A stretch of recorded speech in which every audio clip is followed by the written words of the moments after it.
वे मेरे हानिया दिल जानिया चल छड़ दे जो गल्लां ने पुरानियां। चलो पुरानी गल्ला छोड़ दिया तो क्या करते हैं, क्वेश्चन पे आते हैं। पुरानी बातों को भूल गए। क्या कह रहा है, ए किसी काम को 16 दिन में खत्म कर सकता है, बी उसी काम को 8 दिन में खत्म कर सकता है। अब आगे क्या इसने बोल दिया, यदि ए से शुरू करते हुए वैकल्पिक दिनों में कार्य करते हैं तो कितने दिनों में कार्य पूरा हो जाएगा। वैकल्पिक दिन यानी कि अल्टरनेट डेज। कैसे, पहले दिन ए काम करेगा, दूसरे दिन बी काम करेगा, तीसरे दिन फिर ए काम करेगा, चौथे दिन फिर बी काम करेगा, फिर ए काम करेगा, फिर बी काम करेगा, ऐसे काम चलता चला जाएगा। ठीक है, अब सबसे पहले हमें टोटल वर्क निकालना होगा, इनका एलसीएम लेंगे। एलसीएम कितना आया, 16। 16 से 16 को डिवाइड करेंगे, एक आएगा, ये ए का एक दिन का काम आ गया। 8 से 16 को डिवाइड करेंगे, ये बी का एक दिन का काम आ गया। यानी कि पहले दिन में ए कितना काम कर रहा है, एक, दूसरे दिन में बी कितना काम कर रहा है, 2 काम कर रहा है।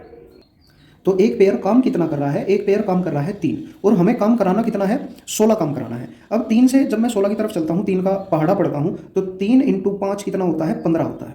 ठीक है, यानी कि 5 जोड़े काम कितना करेंगे, 15 काम करेंगे। अब आगे आएगा फिर ए, जब एक जोड़ा कहाँ पे खत्म हो रहा है, बी पर खत्म हो रहा है, तो फिर ए का काम आएगा। ए का काम कितना है, 1 है, तो 15 + 1 कितना हो जाएगा, 16 हो जाएगा। 16 काम कितने जोड़ों ने खत्म किया, 5 जोड़े और ए ने। अब 5 जोड़े कैसे बन रहे हैं, एक जो जोड़ा बन रहा है वो 2 दिनों का बन रहा है।